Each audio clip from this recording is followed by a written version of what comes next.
Hey, what's up, everybody? Getting started just a few minutes late here. Sorry about that. We had to run in town, and A few minutes late here. Sorry about that. We had to run in town. Let me turn this off. And I lost my cell phone, so I had my friend Greg had texted me, and then Danya had texted me, and I saw the messages, but I can't locate my phone, so I wasn't able to respond. I saw them as I was driving into town to get that stuff. So, but wanted to let you know that we're going into the vet tomorrow at 9 a.m. Originally, Sierra was kind of having a hard time walking. I think she kind of injured one of her paws. And then last night we were here, and I know, Pumpkin, you stay right. You want some more treats? She loves this ham. So hang on a second.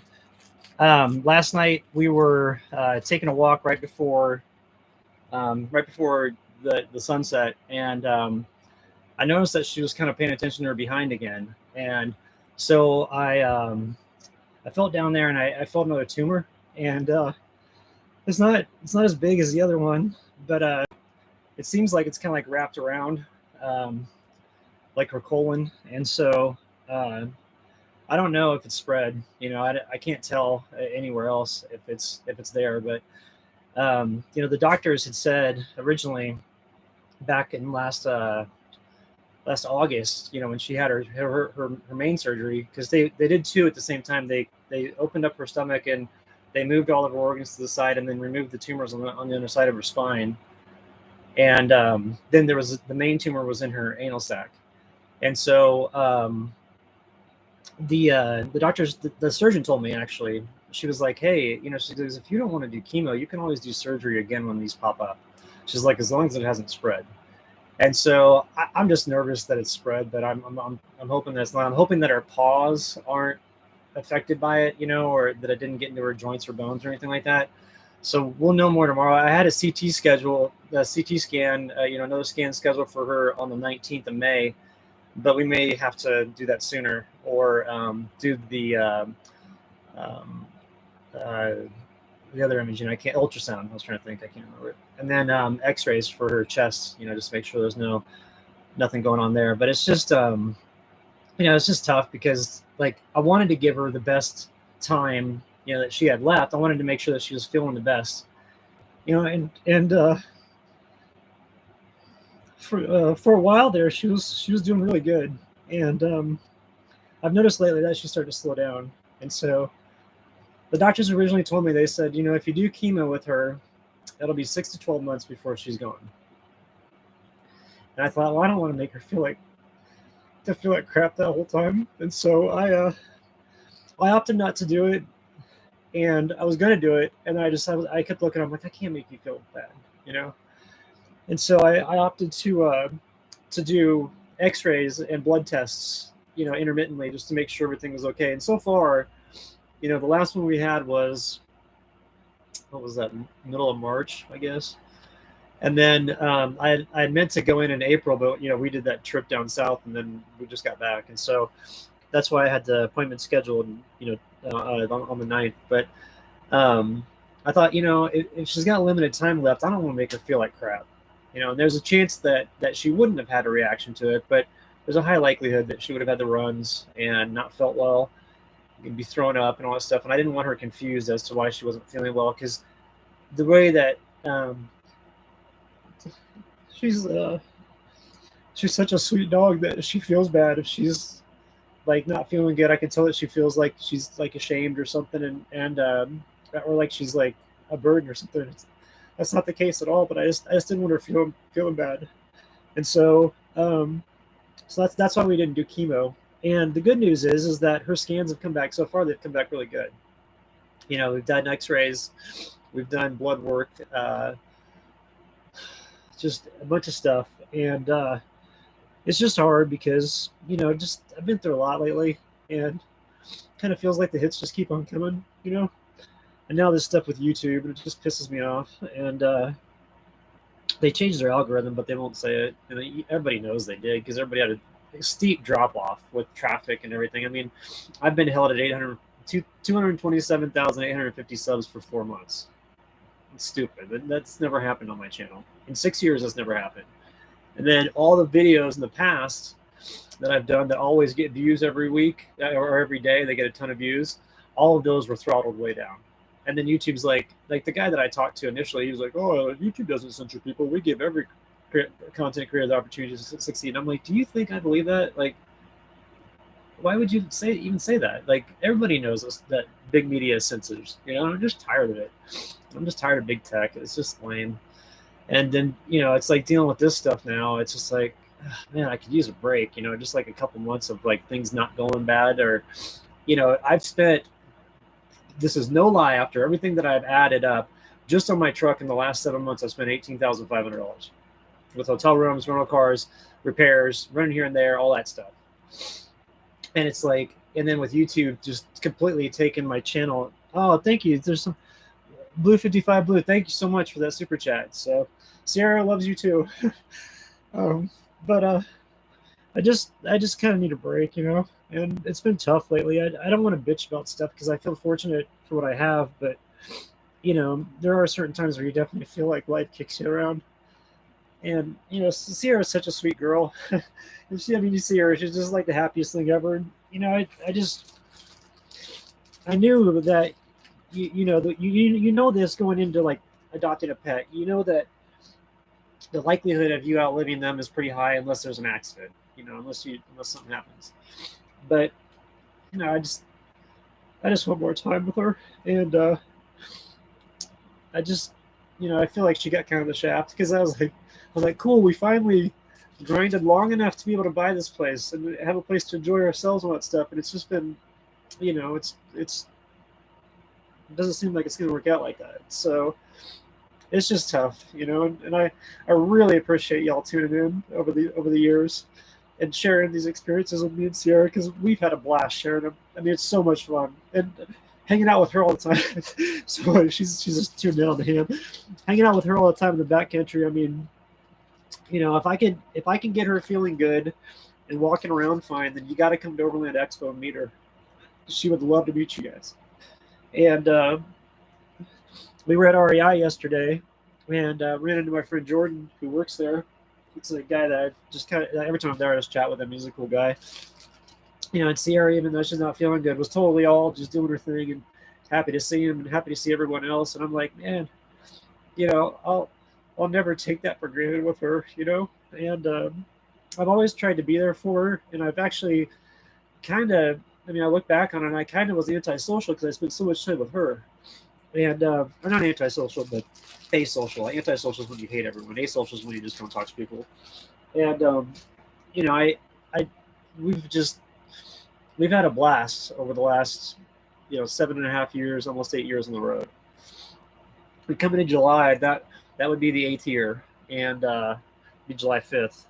So I'm hoping that things that we can celebrate our 8th year again, and just hanging out and all that stuff. But it's just I've just been really disappointed with the way things have been going as of late, and I haven't said much, because there's a lot of people out there that are dealing with a lot of hard stuff, and I don't want to add to their worry. But it's been difficult with what's been going on with some fighting with YouTube and Sierra, and then of course all the stupid bullshit from our government and everything else. I mean, that's on both sides. I can't stand all that shit, and it's just it's hard to make sense of all this stuff, and so it's just tough. And I really appreciate the well wishes throughout the years. And when I was sick, I have to admit, like, I wasn't very inclined to get online and respond to people and all that stuff, and I'm trying to make up for that now, because I look back on that, and I could have responded more. I just didn't feel good, and I was like, I don't want to be a jerk in comments, or sound rude or anything, but I was just short with everybody because I felt so bad. And I don't know, it's just frustrating. And being a content creator right now with how mad everybody is fucking hard. It's just, pardon my language, but it just sucks. And you don't see like you get any help from YouTube. I mean, you just get crappy comments every day, and you're just like, what's wrong with people, And when Sierra got sick the first time, I had a bunch of people telling me that they wish that they hope she dies tomorrow. I'm like, why would you even say that? And I just don't understand that. And I just feel like the world has become a really mean place, and being online, especially in a state like I am, where I don't really feel that great at the moment, it just it kind of makes me not like people, you know. But then I get on and I see so many positive comments from y'all, and I just can't thank you enough for that. It's like people truly care, and I haven't even met most of these people, and they'll tune in and I see the names, and I'm familiar with the names. So if I were to meet them in person, I'd be like, oh hey, and all that stuff. But I've really been holding on to the positive comments as of late because it's been tough, And I with Sierra not feeling good, and me noticing that she's starting to exhibit some of the same symptoms that she had before, I knew what was coming, and so we're gonna go in tomorrow. Tanya, thank you so much, and thank you for the text. I lost my phone, so I couldn't respond, but thank you so much, Tanya. And I really enjoyed meeting you a couple weeks ago. So, and you're a very sweet person. So I just want to say thank you. But it's just been hard, and I've always been a strong person. But if I told you my life story, you'd be surprised that I'm still here. One day I will. I just don't feel like doing it now. But it's just been hard lately, and I don't know. It's just hard, it's kind of hard to make sense of all this stuff, But I do have to say that I think that with our adventures, I mean, we're like two peas in a pod. I always tell people that me and Sierra are a combo deal. Like if you want to hang out with me, she's always going to be there. And the whole time that I've had her, I only spent 4 days away. I know, sweetie. You want some more? Let me get you some more. I only spent 4 days away from her, and that was when I went to Big Bend National Park with some friends. And I left early, and I came back to spend some time with my mom, and then also with Sierra. And ever since then, we've never been apart. And that was the first year I adopted her. So since then, we've never had a day apart, and she's always with me, and just the greatest companion. And she loves everybody. So, like I said, if she's feeling good, we got another super chat. Oh, Christine, thank you so much. I just really appreciate it, everyone. So let me just show this real quick. But if she's feeling good for Overland Expo, we're going, and I'd love for y'all to meet her because she gets such a kick out of meeting people, and so she's just super fun. And right now she's still doing pretty good, but she's really tentative at the moment because I've got this food. But that's a sign that things are starting to progress a little bit more, and so I'll be sure to after tomorrow's appointment at the animal hospital, I'll be sure to keep everybody informed. I'll get on here and say what's going on and all that stuff. And Paula, thank you so much for the super chat. And I'll get on and let you know how it's going and all that stuff. And we'll just take it one step at a time. But I'm gonna make the best decisions for her, because I don't want to make her suffer at all. And if the cancer's anywhere else, then we'll figure out the best course of action. Oh, let's see. Barbie Lowrider, thank you so much.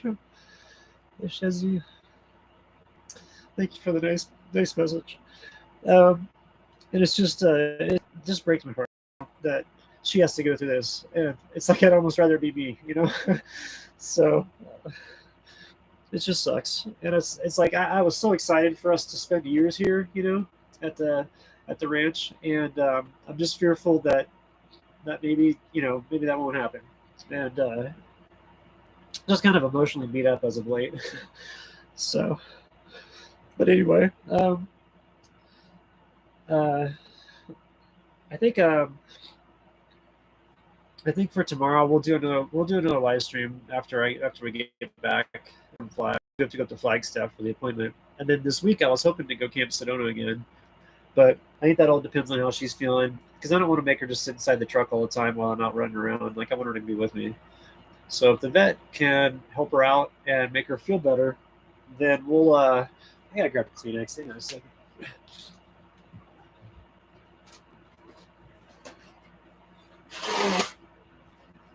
All right, sweet girl, what you doing, baby?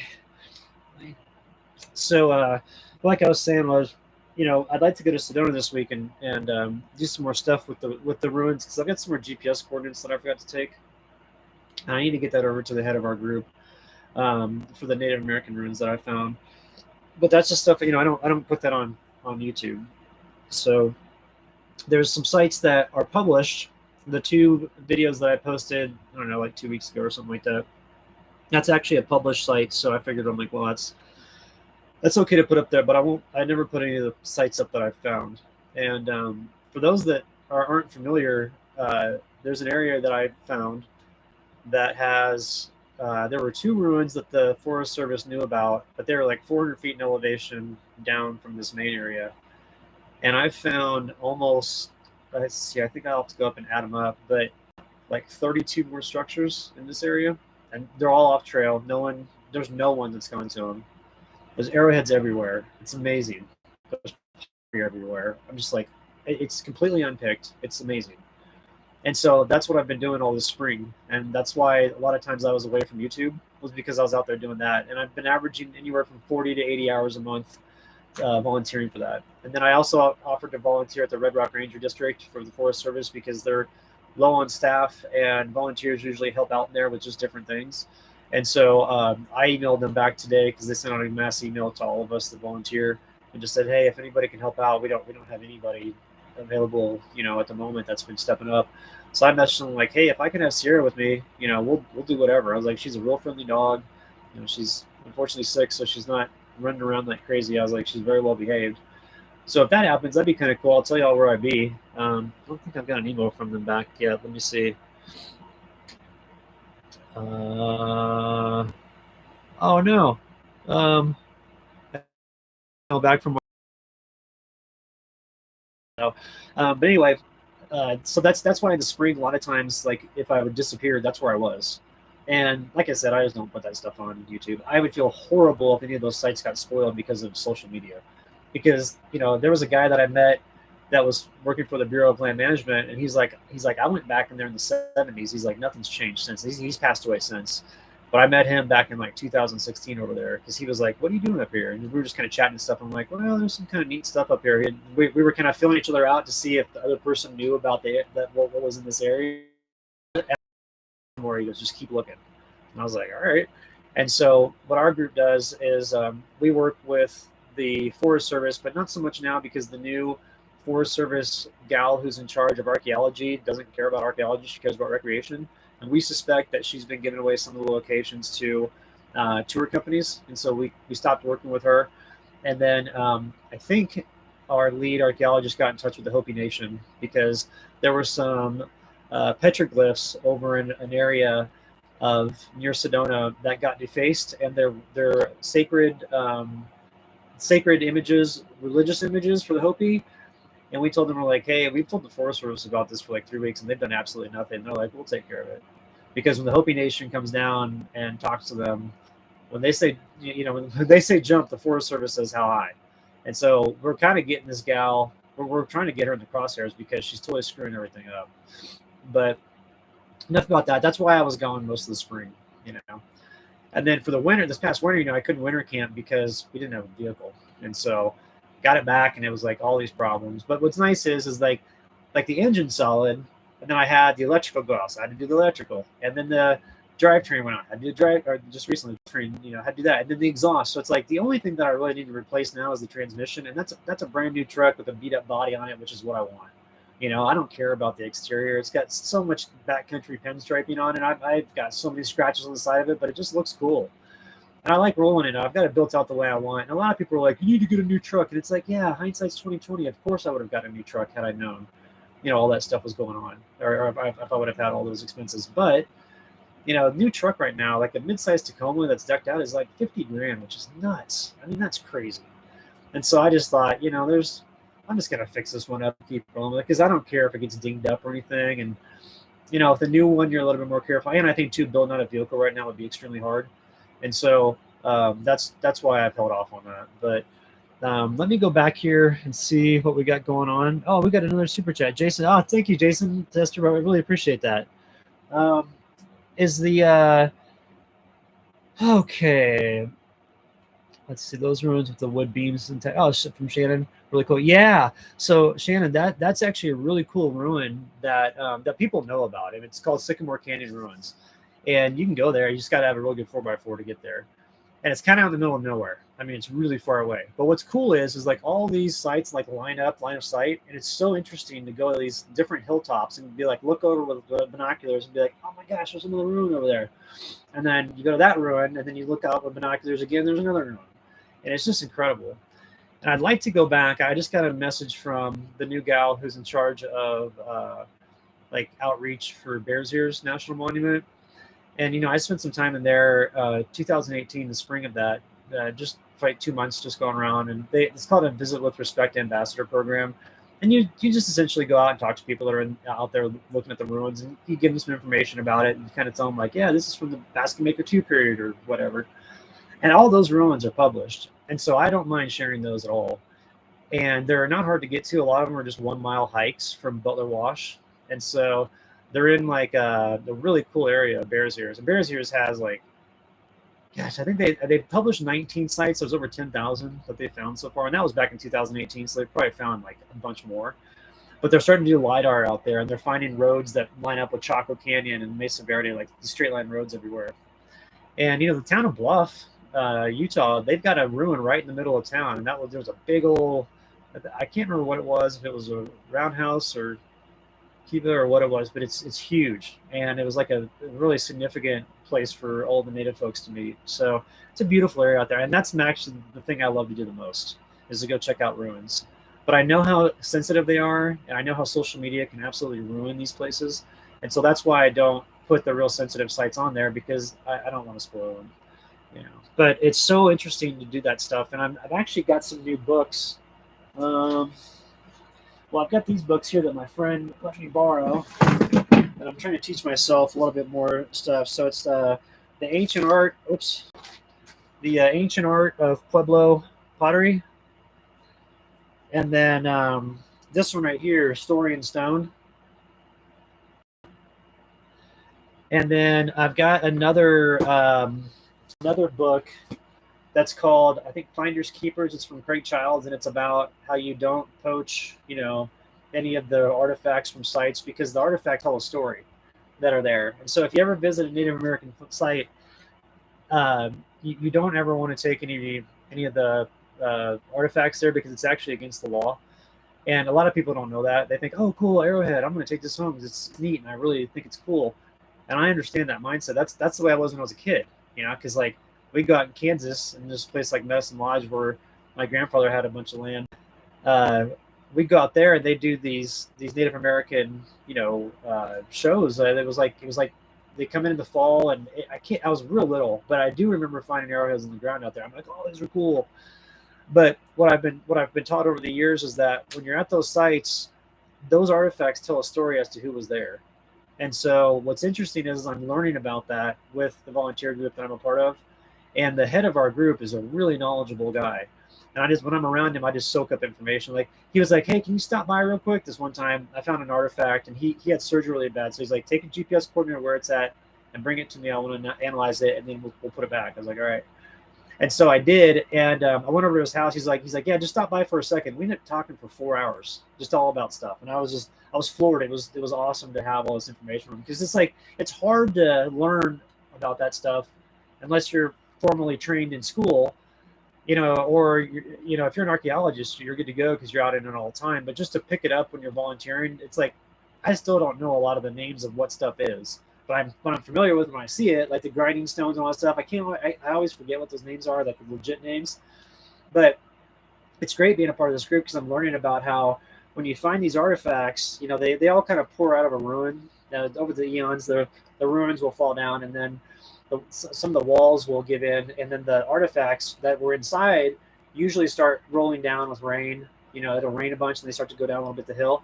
And so it's kind of like a breadcrumb trail getting them. It's really interesting. So I'll be walking along, and with Sierra, she likes to just kind of walk off trail. And so we'd walk off trail, and I'd run across some artifacts, and I just follow it up to a ruin. Well, all of those artifacts that are there can tell a story as to which people were there, what the artifact was used for. Was it an arrowhead? Was it a stone tool? Was it a cutting tool? Pottery, all that stuff. And so I just find that stuff fascinating. I could look at that stuff every day of my life and never get tired of it. It's like fly fishing and that are the two things that I would love to do just forever. And um, so let's see here. Oh, I had somebody mention this. This is summer starters. Have heard ivermectin cures cancer. It's not that it cures it, but what it does is it makes tumors shrink. And so there was a study published last year about that with ivermectin, and it said that for colorectal cancer, which is like colon cancer, for that sort of cancer, it's shown to be effective. So I'm going to ask our vet about that tomorrow. I mean, it won't hurt. If I give her ivermectin and it shrinks it and gives her more time, then that'd be awesome. But also another option is to possibly look at surgery again. I need to have a complete picture of her health, but we'll see. I'm not totally devastated because I think there's probably hope that we could get some more treatment, but I'm just concerned.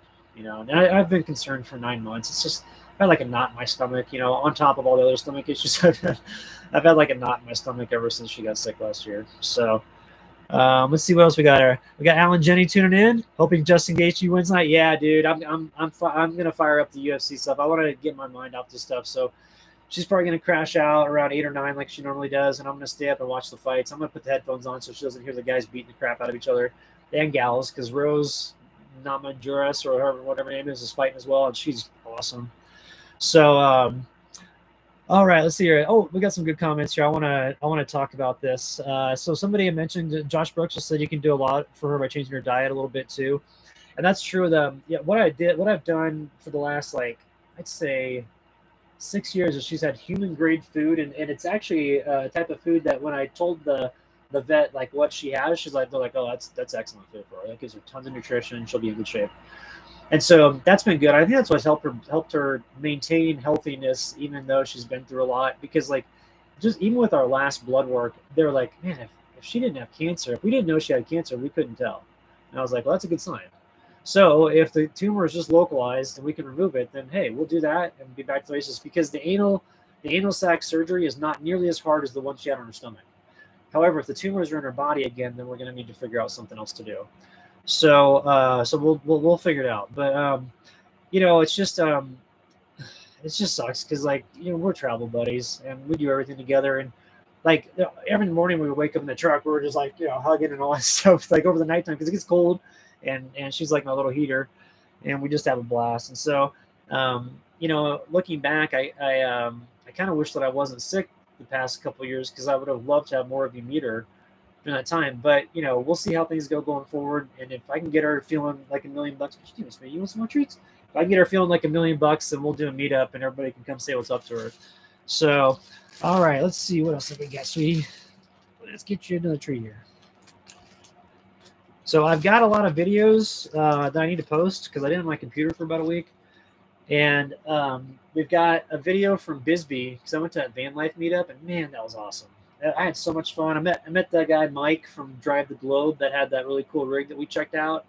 And then Bisbee by itself, the town is amazing. I had no idea on the Mexican border down there that it's called the Sky Islands, and there's a bunch of cool towns down there. And it's like you drive through these valleys, but then you go to these peaks, and there's a mountain there, or the high elevation, and there's towns, and they're all awesome. And Bisbee's so cool because apparently a long time ago, it's been a mining town for forever, but they were able to survive because they had some sort of underground copper mining that was able to sustain itself, through the silver crash and all that stuff. And so they didn't quite have as much of a decline as like a Leadville, Colorado, or some of the Colorado mountain towns, because people were continually living there. And so there was a big fire that came through town, I think around the 1900s, and they rebuilt everything in stone, and it still looks the same.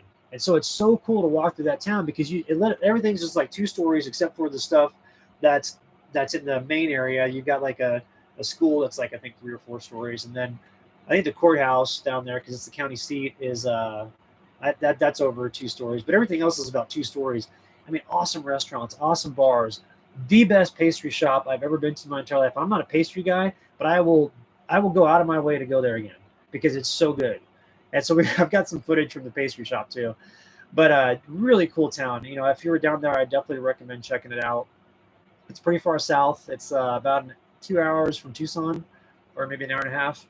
And then what's cool is there's another town called Patagonia. If you go through, there's wine country down there in Sedona, is the name of this area that has it's surrounded by natural grasslands. These really tall grass. So it kind of reminds me of Kansas, where the Flint Hills Road that has the same thing. But then you have these awesome mountains in the background. You got 4 mountain ranges behind you there. And it's really good camping. And there wasn't a lot of people down there just because it's not a very populated area. And Patagonia was a neat town in Arizona. It's about 4,000 feet. So it gets a little bit warmer than Bisbee. Bisbee's at about 5,500. And there's some places to camp above Bisbee that are like 1,000 feet up on these ridges that look down. I've got really cool drone footage of that. So I'm going to be posting that up soon. I'm waiting to hear back from a sponsor from Skillshare because I have another insertion that I'm doing for them. And I didn't get it submitted in time on Friday because my computer was broke. But I sent it over. It's just they're in Ireland. And so they're way ahead of us as far as their schedule. And I think they're like 7 or 8 hours ahead. So I submitted it at like 9 a.m. my time. But I think I think they'd already been gone for the day. So that'll probably come out on like Monday or Tuesday. So I'm going to include that with I'll probably include it with the Bisbee video. Or I might actually, I've got a really cool van video. My friend Josh built out a minivan. And he did an excellent job with it. It's really cool. And he did it to where he didn't modify the interior. He just took the seats out and they did put everything according to pressure in there. And that's how it holds it in place with the entire build. So maybe I'll do it on that one. I'll do a Bisbee one tomorrow. But lots of stuff coming up. And then, I mean, we're planning on doing a bunch more stuff, kind of depending on how she feels. But I was wanting to go to some meetups over in Oregon this year. And let's see, was Oregon meetup? Oh, and then, of course, the Flagstaff meetup, with the Overhead Expo. So, all right. Let me get to some comments here and see what everybody is saying. So I live in Tucson, and a great friend of mine lives in Sonora. Oh, cool. Yeah, this time trying to travel. I tell you what, that Sonoran Valley is awesome. Like, it was so pretty down there behind Patagonia, like to the south. When I went up on this mountain, I was looking out, and I was like, I had no idea that like the border was like this. I kind of in my mind envisioned like a dusty wasteland that was just hot and barren. And that wasn't the case at all. At least not in that area. It's just amazing. So, all right, let's see what else we got. Just not where she goes should be, which is definitely Martha. Let's see, Suzanne, also a long time subscribe. Sorry for much. Oh, thank you, Suzanne. I appreciate that. So some people are sick. Don't listen to me. Yeah, that's the truth. I need to not listen to some people, that's for sure. So Jennifer, man, give her a hug from me and my husband. She's a very sweet girl. Oh, thank you so much for that. She's just been the best. And, it's also, too, it's just like the innocence of dogs. You just can't beat it. It's great having them around. And what's up, Greg? So let's see. England are 78 hours ahead of us, depending on our daylight savings time. Oh, okay, cool. Yeah, because since I'm on the Pacific time zone, I think it's, I think I just missed them. But and then, Greg, I lost my phone. I saw your text come across. I haven't had a chance to get on Patreon yet because we got back late, but I'm going to do that here after this. So you said that you'd sent that message, so I'm going to check that here after this. Let's see. Zero, what's up, man? Nebraska loves you. Cool, I appreciate that. So, man, I watched a really interesting YouTube video today about the water aquifer, the Ogala water aquifer under Nebraska. I had no idea the amount of stress that was under for all the irrigation and farming that's going on out there. So it was kind of interesting to learn about that. Hopefully just fatty tumor. Yeah, it's kind of what I'm holding, but this one's really hard. It's really hard, just like the other one. It's in the exact same spot. And so what I think happened was, and what the surgeon, that took out the tumors initially told me, they're like, hey, there's a little bit, there's still some microscopic cells in the anal sac area. So there will be another one that pops up, eventually, probably. I mean, they're like, we can't tell the future, but that's usually what happens. And it's, it feels the same. It's real hard. So it's not fatty. The good thing is she doesn't have any other things on her body. I can't feel like I always kind of like check her. I like check different spots and say like, okay, is there anything growing? And she seems to be in good shape. And like just a week ago, she was running around like a madman or a madwoman. Pine, we were hiking. Oh my God! And what was bad about it is it grew inward. So it was really uncomfortable for her. And she was licking that area like crazy. I thought she was licking her butt, and then I realized I'm like, oh, she's licking the hair off this one area, and that's where the tumor was. So it was bothering her, And then she'd been kind of paying attention to her rear end now the past like week or so, and I thought, huh. And I check her all the time just to see. I'm like, okay, I just want to make sure everything's good. And I missed it or I just wasn't checking the right spot because I definitely felt it yesterday and today. And so, we'll see how things go. Like I said, I'll definitely keep you informed. We've got a great doctor up in Flagstaff. And it's Dr. Unser, and she's awesome. And then we have if Dr. Unser says, hey, we need to do chemo and we can get on top of this, then, we can go that route. But as it stands right now, I just wanted to give Sierra as many good days as possible because, like I said, she feels bad. Like she's had accidents in the truck before, and I can tell she feels horrible about it. Well, if she's on chemo and not able to control, her movements and stuff like that, I think she'd just feel bad all the time. I don't want to do that to her. And so, yeah, let's turn this down. It's getting a little cold. So anyway, all right, let's see here. Next by in northern Montana. Yeah, dude, I wanna get up in northern Montana. That'd be awesome. So fly fish. Okay, cool. Let's see. Hopefully, okay, cool truck in the process buying. All right, Cocosino. All right on. Cool truck. Yeah, I tell you what, Cocosino County is great, and it's awesome up there. I didn't go up there because it was a little expensive compared to where I'm at. Because I'm out in Yavapai County. And so I'm on the northern side of Prescott National Forest and the Juniper Mountain Range. And I love it. I mean, I love northern Arizona. The way that you can bounce around this area and experience like a really long spring is amazing because you can go south. I can get into Sedona and nothing flat. It's always about 10 to 15 degrees warmer than what's up in Flagstaff. And just the scenery and the towns themselves. I mean, gosh, like Jerome, Cottonwood, Sedona, and then further south, like Bisbee, Patagonia, even what's the name of that town? I was rolling up to Alpine, and I went through this old mining town, and I can't remember the name. I think it starts with a C, but it was in the southern end of Highway 191, which is a scenic highway that goes through eastern Arizona, anywhere from like 6,000 to 8,000 feet. And it's just rolling hills at that elevation. It was awesome to drive that. There's no one out there. There's no cell reception or any of that stuff.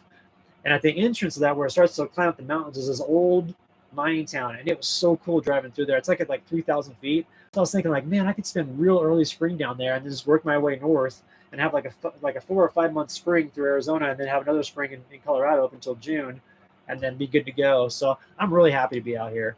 And I will say too that the Colorado mountain towns are small; they're all real small towns, and there's just more single girls out here in Arizona, and I like that. And actually, the doctor that I met with yesterday was pretty good looking, so hopefully we'll have a follow-up appointment. But it's just I like the change of pace. I like the change of scenery. I have been in Colorado for the better part of let's see. The first time I was there for 98 to 2003, and then I got transferred to LA, and then I came back in 2010. And I stayed for 5 years, so I was there for a total of probably 10 years, and we went in Denver, and then I hit the road in 2015, and then I was there for another 6. So Colorado, I knew it all by the end, which is great because I can literally in my mind like go think if somebody says like, "Hey, where should I go camp next to Silverton?" I'm like, "Oh, I know exactly where to go," and I have like 10 different spots available in every area that is like that.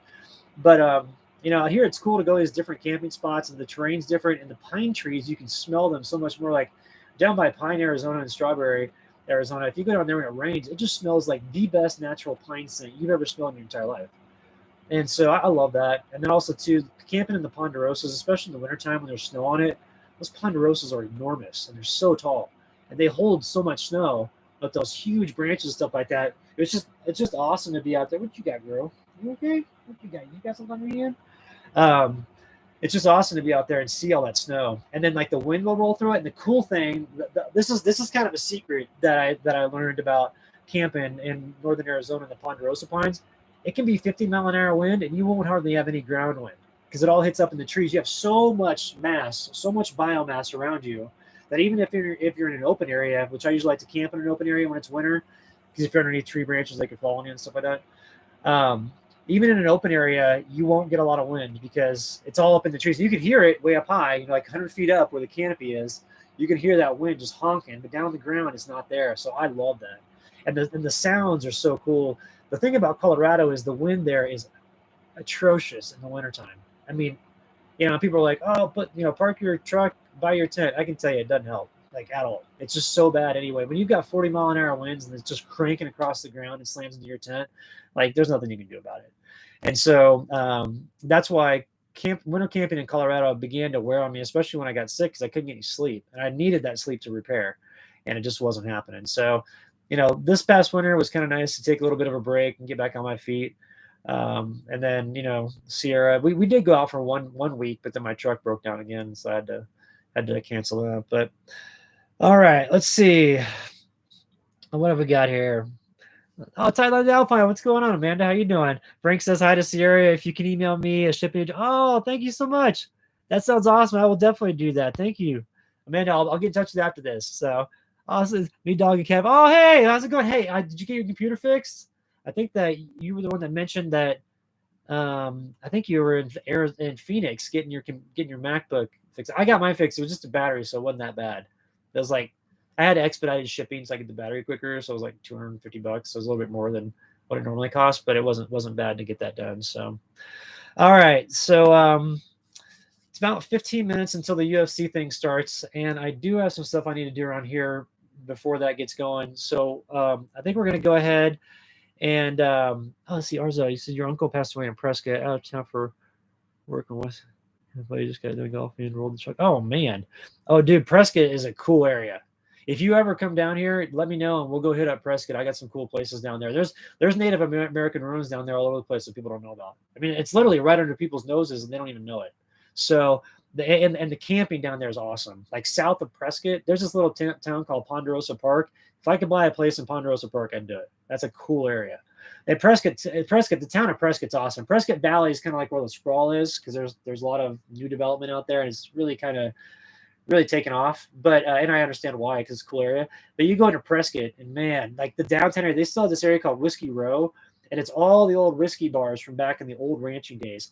And then what I can do is I can take Williamson Valley Road out of there, which is an old historic ranch road, and it winds back through all these cool areas through the forest, and then also by two wilderness areas. Then eventually I can work my way over to my place.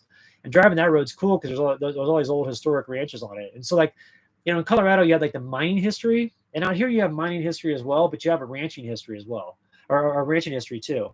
And the ranching history is phenomenal. And so it's really cool to kind of see that. The only drawback to northern Arizona is sometimes the wind can blow like crazy, and when that happens, the dust can get really bad, and then the air quality kind of sucks. So if you got allergies, you got to stay on top of your allergy medicine. But that's not too bad. And what I like about the area I'm in is like it's considered one of the least visited areas in Arizona, kind of one of the most remote. And there's a hiking trail next to where I'm at, and that's the least trafficked hiking trail in the entire state of Arizona. So I'm like, man, I'm in the right spot, And there's a river that's that's a creek that's not too close, not too far from here, and that flows year round. And so I really like it out here. The people in the area are cool, and it's just a lot of people. Off-grid people are just all just independent folks, and you get a few gruff people with that crowd, some kind of hardened people, but most really awesome. And what I love about it is people share out here, they share ideas, and they lean on each other and all those things. So that gives me comfort going forward, knowing that whatever happens with this crazy world we live in, I've got a cool community I'm living in, and we're all pretty self-sufficient. So, hey, out of office camping, what's going on, Mark and Teresa? So, thank you for updates. Oh, you're loving the rig tours? Yeah, I've got some more rigs coming, and then I'm soon. We're gonna get together and hang out. So, Phil from Down to Mob, he's just getting done building out the interior of his Jeep, the new camper on the back of his Jeep. So he'll be good to go. What's up? Daryl's on here, tour artist in a van. How's it going, brother? So where are you all at these days? I'm in northern Arizona at my property, but we're getting ready to head back out, hopefully to Sedona. It kind of depends on how our appointment goes at the vet tomorrow with Sierra. But I was gonna spend next week in Sedona because it's supposed to be so windy up here. And then I don't know what's up with winter, but it seems like it just hasn't stopped out here because we still have temperatures at night of down to freezing. And tonight's not bad. Last night was actually pretty warm. But coming up, there's like 31, 32, 36. With winds up to 40 miles an hour at night, and I'm like, I am out of here. So we'll like if Sierra's feeling up to it, we're gonna go back to Sedona and hang out for a bit. So, yeah, Martha, that's true. Dogs become a part of us. They're not just a pet, and that's true. I mean, like they're family, and like I think that she's family animals that we've had, in our family when I was growing up. They're family. I know, sweetie, you just a little good girl. And so, it just sucks because I wish I could talk to her, and I know that we kind of communicate how dogs and people communicate, but I'd love to be like, hey, what was your favorite time of us out camping together? Or what, do you love going to this place as much as I do? And all those things. I know the stoke that she gets when we're out and about running around. So what I want to do is try to get her back to that baseline to where she's feeling good, and then we can just manage whatever is troubling her. And, I just don't want it to be the end, because that's going to be real tough on me. So, you're in Kansas, brother. I used to live there. Go to the Flint Hills. Scenic Highway 177, which is the Flint Hills Scenic Byway from Manhattan, Kansas down to Matfield Green, is probably one the Flint Hills, the rolling hills of Kansas, and there's an awesome place to camp right outside of Cottonwood Springs. They have a lake that's 3 miles outside of town. It's Chase County Fishing Lake. Chase County State Fishing Lake is what it is. And I used to go there all the time when I'd be back in Kansas and hang out. And there's a national park right above it in Kansas that people don't know about. It's called Tallgrass National Preserve.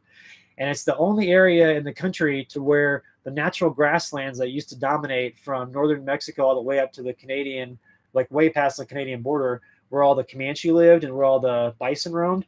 That's the only place where there's a substantial part of it left, because a guy owned a ranch out there, and he was one of the most successful cattle guys. But he's like, I don't want any of these cattle on my land because I love the tall grass. And some of that grass can get up to 12 feet tall, and it looks like trees. It's crazy. And it'll be kind of warm right now out there, but if you get a chance to do it. Another thing too, for people that don't know, if you're rolling through Kansas, every county has a state fishing lake that they've done a lot of improvements to, and they're free to camp at. There's lots of them right off I-70. So if you go to each county and look at the lakes, one of them will be named a state fishing lake, and that's the one where they've done a ton of improvements. There's some you roll up to, and it looks like they were just improved yesterday with like really awesome areas to camp, and then nice bathrooms that are new, and great areas that are covered with cooking underneath, and then awesome fishing. So if you like to do that stuff and camp next to water, it'll be a little bit buggy this time of year, but it's still nice. So, all right, guys, we're gonna go ahead and log off here because we've got to get rolling. So, but thanks everybody for tuning in, and I'll keep you all informed with what's going on with Sierra. And we're gonna be all right with this. We just gotta navigate these next few weeks and see what we're coming up with. But I'm gonna make the best decisions for her, regardless of if it's hard on me or not. But I got to make sure that she's taken care of. And so she loves all y'all very much. She's a super fun dog to hang out with. Like I said, where Overland Expo comes around on May 20th of this month, which is just a couple weeks away, like 2 weeks away. That weekend, I want to make sure she's feeling good, and then we can go walk around and meet everybody. So thank you for everybody tuning in. Thank you for the super chats tonight. You guys are awesome. I just can't thank you enough. The outpouring of support is fantastic, and I'm going to keep y'all informed with what's going on. So thanks again. Go Justin Gaethje tonight. Hopefully he wins. I'd like to see that guy get a title. Tomorrow. We'll do another live stream tomorrow night, so I'll bring everybody up to speed with what's going on. So I'll get that scheduled as soon as we get back from the vet in the morning. And her appointment's at 9 a.m. Pacific Standard Time. And then we'll come back here and I'll share the news, and then we'll hop on to a live stream probably in the evening. And I hope to have a video for you tomorrow as well. So, all right, everybody. Thank you for tuning in. Hope you have a good night. And Sierra loves y'all. So just thanks a lot for this. I appreciate it. All right. Bye.